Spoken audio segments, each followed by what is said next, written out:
नमस्कार। आज हम कंप्यूटर के इतिहास की एक बहुत ही मजेदार कहानी सुनने वाले हैं।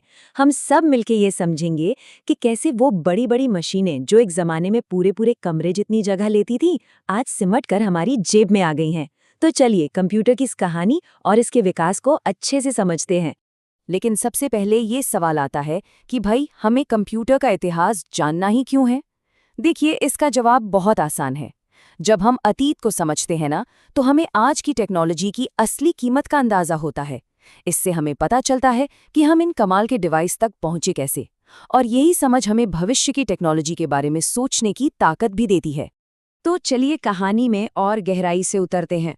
और हमारी ये कहानी शुरू होती है उस जमाने से जब बिजली भी नहीं थी। हम ये देखेंगे कि इंसानों ने पहली बार गिनती करने के लिए यानी हिसाब किताब के लिए क्या तरीके अपनाए थे।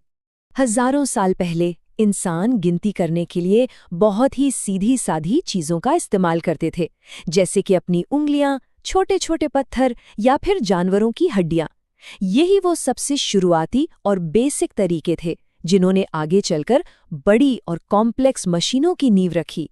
इसके बाद आया पहला असली गिनती करने वाला डिवाइस, जिसे हम सब एबेकस के नाम से जानते हैं।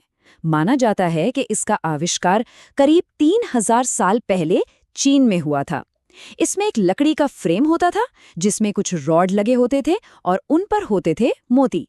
इन्हीं मोतियों को ऊपर नीचे खिसकाकर जोड़, घटाव, गुणा, भाग जैसे काम किए जाते थे। कह सकते हैं कि ये दुनिया का सबसे पहला कैलकुलेटर था। अब आता है मैकेनिकल युग। 1642 में ब्लेज पास्कल ने पैस्कलाइन नाम की मशीन बनाई। ये एक मैकेनिकल कैलकुलेटर था जो गियर्स की मदद से नंबरों को जोड़ और घटा सकता था। फिर 1833 में चार्ल्स बैबेज ने एक ऐसी मशीन का डिजाइन तैयार किया जिसने सब कुछ बदल दिया, एनालिटिकल इंजन। ये आज के कंप्यूटर की बुनियाद बना।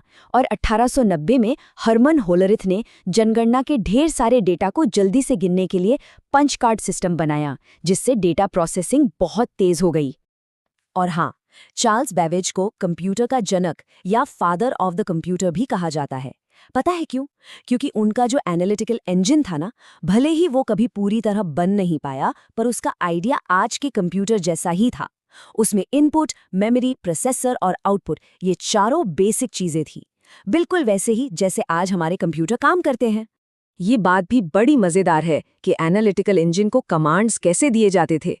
इसके लिए पंच कार्ड का इस्तेमाल होता था।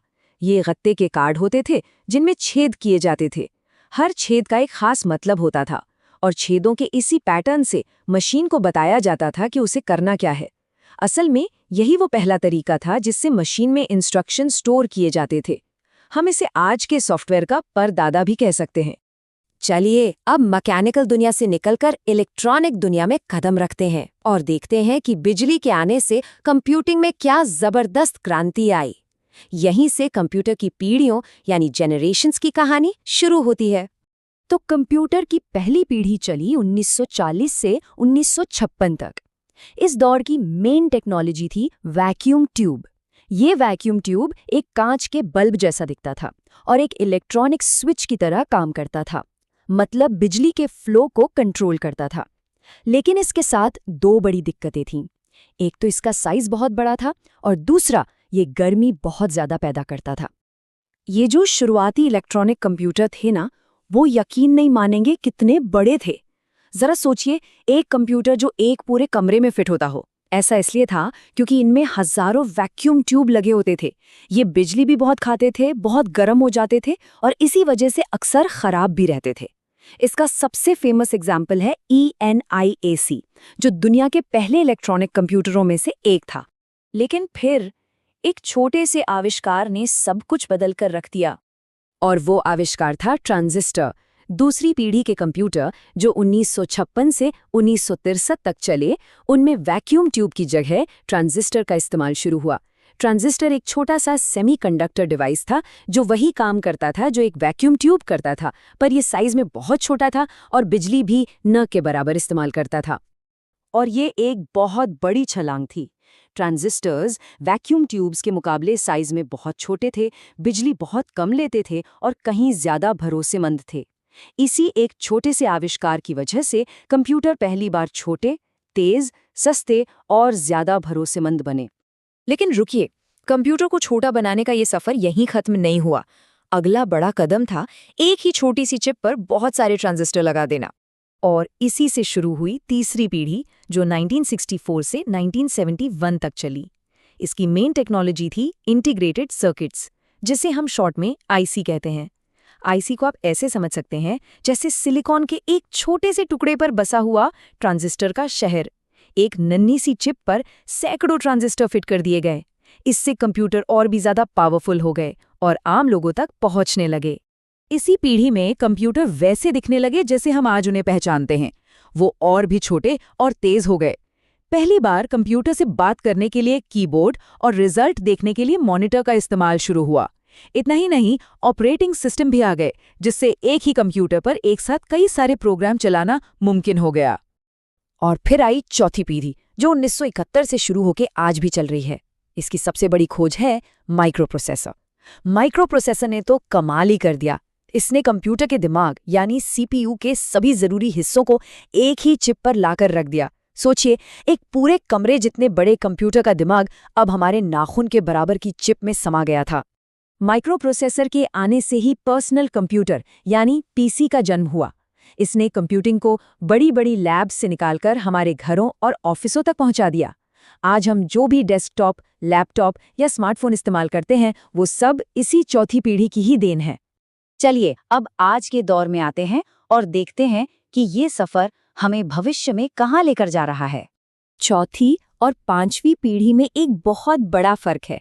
देखिए, चौथी पीढ़ी के कंप्यूटर वो हैं जो सिर्फ हमारे दिए गए निर्देशों को मानते हैं। हम जो कहेंगे वो वही करेंगे।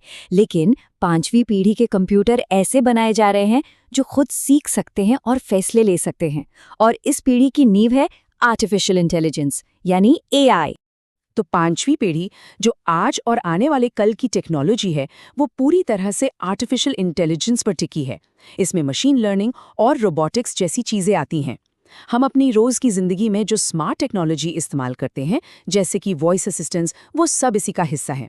इसका मकसद ऐसी मशीनें बनाना है जो इंसानी दिमाग की तरह सोच सकें, सीख सकें और तर्क कर सकें। तो चलिए अब फटाफट से एबेकस से लेकर एआई तक की जबरदस्त यात्रा को एक बार फिर से याद करते हैं। ये सोचना भी कितना कमाल का लगता है कि कैसे गिनती करने वाले आसान से डिवाइस ने आज की इन पावरफुल मशीनों की शक्ल ले ली। तो हमारा सफर शुरू हुआ मैकेनिकल गिनती से, एबेकस और पास्कलाइन के साथ। फिर वैक्यूम ट्यूब ने इलेक्ट्रॉनिक युग की शुरुआत की। इसके बाद ट्रांजिस्टर ने मशीनों को छोटा बनाया। फिर इंटीग्रेटेड सर्किट ने उन्हें और भी पावरफुल बनाया। माइक्रो प्रोसेसर ने पर्सनल कंप्यूटर को जन्म दिया। और आज हम आर्टिफिशियल इंटेलिजेंस के साथ स्मार्ट मशीनों की युग में हैं। हर अगला कदम पिछले कदम की बुनियाद पर बना था, जिसने हमें आज की इस मॉडर्न टेक्नोलॉजी तक पहुंचाया। सिर्फ जोड़ घटाव करने से लेकर आज आर्ट बनाने और अंतरिक्ष को एक्सप्लोर करने तक, कंप्यूटर के विकास ने हमारी दुनिया को पूरी तरह से बदल दिया है। अब एक ही सवाल बचता है, अगली पीढ़ी की टेक्नोलॉजी हमारी किस बड़ी समस्या को हल करेगी? ये एक ऐसा सवाल है जिसका जवाब हमें भविष्य ही देगा।